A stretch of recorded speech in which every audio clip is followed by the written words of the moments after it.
அனைவருக்கும் வணக்கம். இன்னைக்கு நாடே பெரும் பொருளாதார சரிவை சந்திச்சுக்கிட்டு இருக்கு. ஒரு நாட்டோட பொருளாதாரம் சரிஞ்சதுன்னா அந்த நாட்டு மக்கள் ஆகிய நம்மளதான் பெருமளவு பாதிக்கும். இந்த பொருளாதார சரிவுக்கு கொரோனாங்கிற நோய் தொற்று காரணமா இருந்தாலும் இந்த நோய் தொற்றுல இருந்து காப்பாத்திக்கிறதுக்கு கூட வழிமுறைகள் இருக்கு. ஆனா இந்த பொருளாதார நெருக்கடியை சரி செய்யறதுக்கு என்ன பண்றதுன்னு எல்லார் மனசுலயுமே ஓடிட்டு இருக்கும். நம்ம நாட்டுல 80% மக்கள் இந்த பொருளாதார நெருக்கடினால பாதிக்கப்பட்டு இருக்காங்க. இதுல கூலி தொழிலாளர்கள் இருப்பாங்க, சின்ன சின்ன தனி கடைகள் வச்சிருக்கவங்க இருப்பாங்க, கம்பெனி வச்சு ரன் பண்றவங்களும் இருப்பாங்க. சின்ன கம்பெனில ஒர்க் பண்றவங்களும் சரி, இல்ல பெரிய பெரிய ஐடி கம்பெனிஸ்ல ஒர்க் பண்றவங்களும் சரி, எல்லாருக்குமே இந்த பொருளாதார சரிவுங்கிறது பெரிய இழப்பதான் ஏற்படுத்தி இருக்கு. இதுல நிறைய பேருக்கு மறுபடியும் 0 லெவல்ல இருந்து அவங்க கரியரை ஸ்டார்ட் பண்ற மாதிரி இருக்கும். இதை நினைச்சு நீங்க ரொம்ப சோர்ந்து போய் உட்கார்ந்துராதீங்க. ஏன்னா லைஃப் நம்மளுக்கு செகண்ட் சான்ஸ் கொடுத்துருக்கு. நம்ம முதல்ல வாழ்ந்ததை விட இப்ப அபரிவிதமான வளர்ச்சியோட சூப்பரா வாழ்வோம்னு நம்புங்க. உங்க மைண்டுக்கெல்லாம் தெம்பூட்டுற வகையில நான் ஒரு குட்டி கதை சொல்றேன். கடைசி வரைக்கும் ஸ்கிப் பண்ணாம கேளுங்க.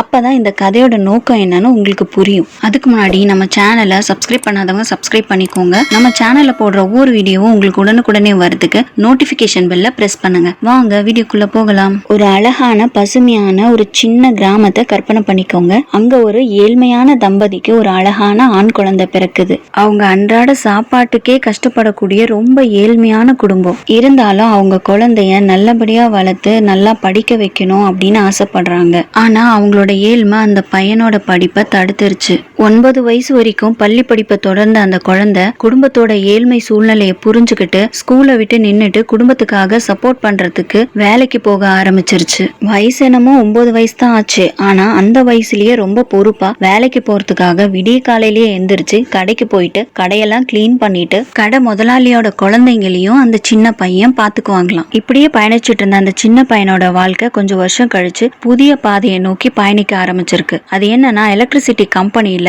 ஒரு ஜாப் கிடைச்சிருக்கு. அங்க அவருக்கு லைட் பல்ப்ஸ் மேலயும் சாக்கெட்ஸ் மேலயும் இன்ட்ரெஸ்ட் இருந்திருக்கு. அதனால ஒவ்வொரு நைட்டும் அவரே ஓனா சாக்கெட் தயாரிக்கிறது எப்படின்னு கத்துக்கிட்டு எக்ஸ்பெரிமெண்ட் பண்ணி பார்த்திருக்காரு. இப்படி அவர் ஓனா எக்ஸ்பெரிமெண்ட் பண்ணி பார்த்ததுல அவரே ஓனா இம்ப்ரூவ்டு வெர்ஷன் லைட் சாக்கெட்டை ஒண்ணு தயாரிச்சிருக்காரு. அந்த லைட் சாக்கெட்டை ரொம்ப சந்தோஷமா கொண்டு போய் அவரோட பாஸ் கிட்ட காமிச்சிருக்காரு. ஆனா அவரோட பாஸ் அதை பார்த்து இம்ப்ரெஸ் ஆகல. இந்த மாதிரி ப்ராடக்ட் எல்லாம் வேலைக்கு ஆகாதுன்னு சொல்லிட்டாரு. அவரோட பாஸ் ரிஜெக்ட் பண்ணியிருந்தாலும் அவரோட கான்செப்ட் மேல அவருக்கு ரொம்ப நம்பிக்கை இருந்தது. இதுக்கப்புறமா தான் அவர் ஏதாவது நம்ம பண்ணணும், நம்ம சொந்தமா ஒரு கம்பெனி ஆரம்பிக்கணும் அப்படிங்கிற தாட் அவருக்கு அதிகமா ஆச்சு. இது சம்பந்தமா அவங்க ஃப்ரெண்ட்ஸ் கிட்ட அவர் கேட்டிருக்காரு. ஆனா அவங்க பாசிட்டிவான பதில் சொல்லல. ஏன்னா இவருக்கு படிப்பும் கிடையாது, அனுபவமும் கிடையாது. இருக்கிற கொஞ்சம் பணத்துல வேலையை விட்டுட்டு போய் ஒரு கம்பெனியை ரன் பண்றதுன்னா பாசிபிளான விஷயம் கிடையாதுன்னு அவங்க சொல்லிட்டாங்க. யார் என்ன சொன்னாலும் அவருக்கு அவர் மேல இருந்த நம்பிக்கையை அவர் தளர்த்திக்கல. அவரோட 22வது வயசுல அவர் ஒரு பெரிய முடிவு எடுக்கிறாரு. அது என்னன்னா அவரோட வேலையை நிரந்தரமா விட்டுட்டு வந்துட்டு சொந்தமா ஒரு சின்ன மேனுஃபேக்சரிங் கம்பெனியை ஸ்டார்ட் பண்ணிட்டாரு. அவரும் அவரோட மனைவியும் சேர்ந்து இந்த சாக்கெட்ஸ் அவங்க சின்ன வீட்ல இருந்தே மேனுஃபேக்சர் பண்ண ஆரம்பிச்சிருக்காங்க. இந்த சாக்கெட்ஸை 2 பேருமே டோர் டு டோர் போய் செல் பண்ண ஆரம்பிச்சிருக்காங்க.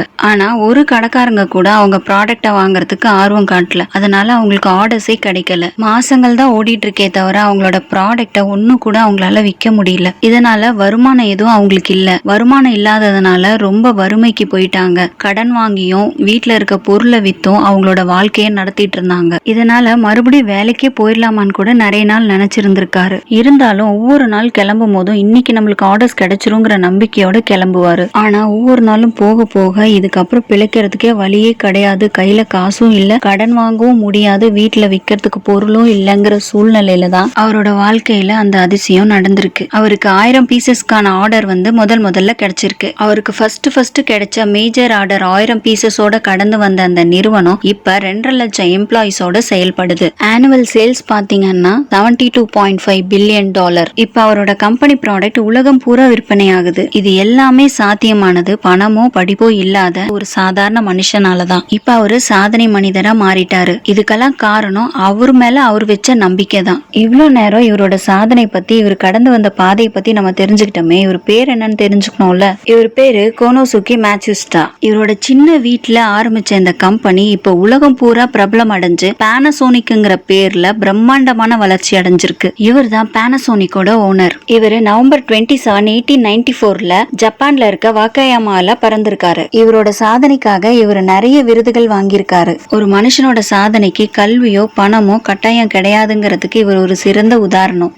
நம்ம நம்பினாவே கண்டிப்பா நம்மளுக்கான வெற்றி தேடி வரும். நம்ம மேல நம்பிக்கை வச்சு முயற்சி பண்ற எந்த ஒரு விஷயமும் வீணா போகாது. கண்டிப்பா நம்ம வாழ்க்கையிலும் ஒரு அதிசயத்தை நிகழ்த்தும். அந்த அதிசயம் நம்ம வாழ்க்கைய நல்லபடியா மாத்தி அமைக்கும். ஒருவேளை சாப்பாட்டுக்கே கஷ்டப்பட்ட ஒருத்தர் இன்னைக்கு பில்லியன்ல சம்பாதிக்க முடியுதுன்னா அவரோட தன்னம்பிக்கையும் விடாமுயற்சியும் தான் காரணம். இப்ப இருக்க நம்மளோட பொருளாதார இழப்பை சரி செய்யறதுக்கு இவரோட லைஃப் ஒரு எக்ஸாம்பிளா எடுத்துக்கலாம். கண்டிப்பா தன்னம்பிக்கையோட முயற்சி பண்ணுங்க. நம்ம இதையும் கடந்து போவோம். நம்ம லைஃப் நல்லபடியா அழகா மாறும். இந்த ஸ்டோரிய இப்ப எதுக்கு நான் உங்ககிட்ட சொல்றேன்னா, ஒருத்தருக்கு காசு கொடுத்து உதவுறதோ இல்ல சாப்பாடு கொடுத்து உதவுறதோ மட்டும் உதவி கிடையாது. ஒருத்தர் மனதளவுல சோர்வடைஞ்சிருக்கும் போது அவருக்கு ஆறுதலா பேசுற 4 வார்த்தை கூட உதவிதான். அவங்க வாழ்க்கையே நல்ல வழியில மாத்தி அமைக்கிறதுக்காக நம்ம பேசுற ஒவ்வொரு விஷயமும் அவங்களுக்கு நம்ம பண்ற உதவிதான். சோ இந்த கிரிட்டிக்கலான பொசிஷனை எல்லாரும் தைரியமா எதிர்கொள்வோம், சந்தோஷமா வாழ்வோம். நான் சொன்ன இந்த ஸ்டோரி உங்களுக்கு ரொம்ப பிடிச்சிருக்கும்னு நம்புறேன். நான் சொன்ன இந்த கதை உங்களுக்கு தன்னம்பிக்கையும் தைரியத்தையும் கொடுத்திருக்கும்னு நம்புறேன். இந்த வீடியோவை லைக் பண்ணுங்க, உங்க ஃப்ரெண்ட்ஸ்க்கு ஷேர் பண்ணுங்க. இந்த வீடியோ பத்தி உங்களோட சஜஷன்ஸ் ஏதாவது இருந்தாலும் கமெண்ட் பாக்ஸ்ல கமெண்ட் பண்ணலாம். வேற ஏதாவது டாபிக் நான் பேசணும்னு நீங்க நினைச்சாலும் அந்த டாபிக்கும் நீங்க கமெண்ட் பாக்ஸ்ல கமெண்ட் பண்ணலாம். வேற ஒரு நல்ல பயனுள்ள தகவலோட அடுத்த வீடியோல சந்திக்கிறேன். நன்றி, வணக்கம்.